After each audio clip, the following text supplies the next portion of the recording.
Use of horns and mobiles while driving.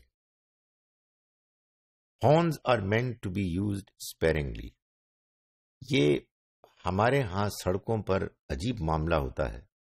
کہ بعض لوگوں کا خیال یہ ہے کہ ان کی گاڑی، ان کی موٹر بائک پہ جو ہارنز ہیں ان کو بے دھڑک استعمال کرنا ہے۔ حقیقت واقعہ یہ ہے کہ ہارنز کی ضرورت شاذ ہی پیش آنی چاہیے۔ عام حالات میں اگر آپ صحیح ڈرائیو کر رہے ہیں اور دوسرے لوگ بھی صحیح ڈرائیو کر رہے ہیں تو پھر ہارن بجانے کی ضرورت پیش نہیں آنی چاہیے۔ اس کے نتیجے میں لوگوں کے لیے الجھن پیدا ہوتی ہے۔ ہارن کی آواز انسان کو ڈسٹرب کرتی ہے۔ انسان اگر بہت زیادہ غیر ضروری آوازوں کے ماحول میں ہوگا تو وہ بے چین ہوگا، پریشان ہوگا، اس کا ذہنی سکون متاثر ہوگا۔ اس لیے آپ کی گاڑی اور آپ کی موٹر بائک پہ جو ہارن ہے اس کو استعمال کرتے ہوئے آپ کو پہلے سوچنا چاہیے کہ کیا اب اس کا استعمال انتہائی شدید ضروری ہو گیا ہے یا نہیں، ورنہ آپ اپنے معمول کے مطابق ڈرائیونگ کیجیے اور اس کے استعمال سے اجتناب کریں۔ خاص طور پر ہارنز کو اس وجہ سے تو کبھی استعمال نہیں کرنا چاہیے کہ آپ دوسروں کو دھمکی دے رہے ہیں، ان کو یہ باور کرا رہے ہیں کہ آپ آگے نکلنے والے ہیں تو آپ اپنی گاڑی کو براہ راست دوسری جانب کریں۔ آپ یہ بتانا چاہ رہے ہیں کہ آپ بہت جلدی میں ہیں وغیرہ وغیرہ، اس لیے کہ یہ تو اصل میں سڑک پر غنڈہ گردی ہے کہ آپ اپنے ہارن کے ذریعے سے دوسروں کو تھریٹن کر رہے ہیں۔ آپ ان کو یہ بتا رہے ہیں کہ آپ زیادہ اہم ہیں، آپ کو زیادہ جلدی جانا ہے، آپ کی کمٹمنٹس دوسروں کے مقابلے میں زیادہ امپورٹنٹ ہیں۔ یہ کبھی نہیں کرنا چاہیے۔ ہم نے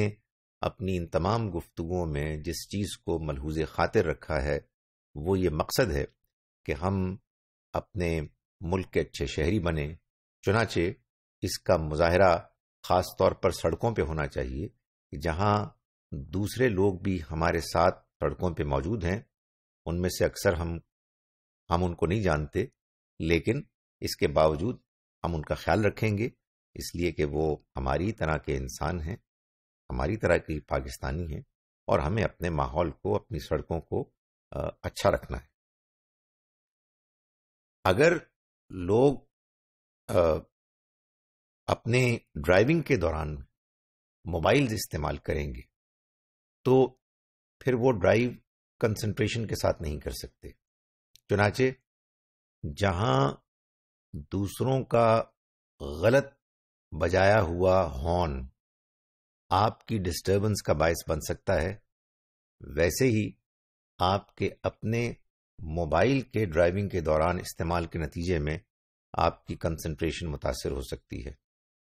دونوں ہی صورتوں میں ایک ایکسٹریم امکان یہ ہو سکتا ہے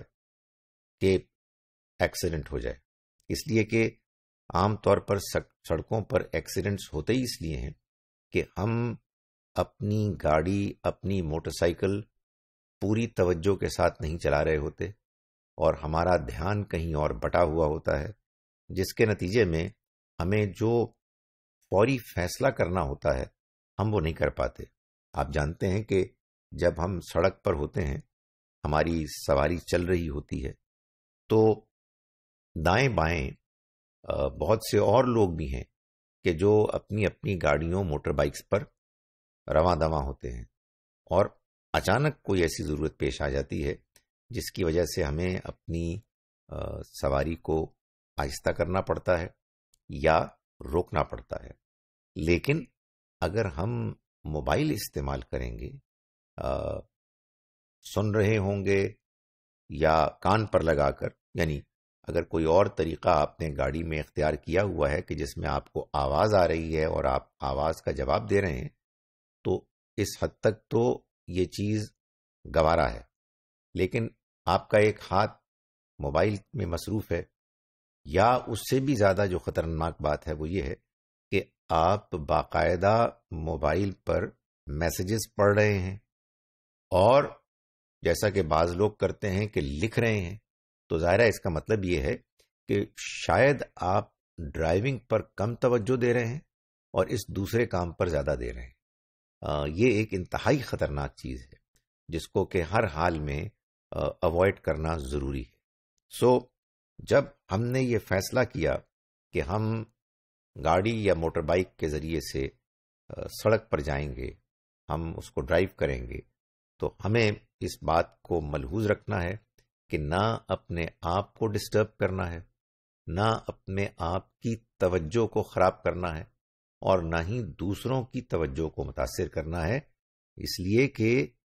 اس کے نتیجے میں انسانی جان خطرے میں ہے، اس لیے کہ اس کے نتیجے میں ہمارا نقصان ہو سکتا ہے۔ جان کا جانا، چوٹ کا لگنا، یا گاڑی سواری کا ایکسیڈنٹ کے نتیجے میں نقصان سے دوچار ہونا، یہ سب وہ چیزیں ہیں کہ جن کو ہمیں اوائڈ کرنا ہے۔ اور مزید برآں اگر کچھ نہ ہو تو کم سے کم یہ تو ہوگا کہ آپ کا وقت ضائع ہوگا، آپ کو رکنا پڑے گا، جس کے نتیجے میں ظاہر ہے کہ آپ کے آگے کے معمولات متاثر ہوں گے۔ تو یہ ضروری ہے کہ جب ہم ڈرائیو کریں تو ہم پوری ذمہ داری کے ساتھ کریں، نہ ہم ہارن کا بے دھڑک استعمال کریں اور نہ اپنے موبائلز کو استعمال کریں اس انداز میں کہ جو ہمارے لیے الاؤڈ نہیں ہے، ہم اس کو اس طرح سے استعمال نہیں کر سکتے۔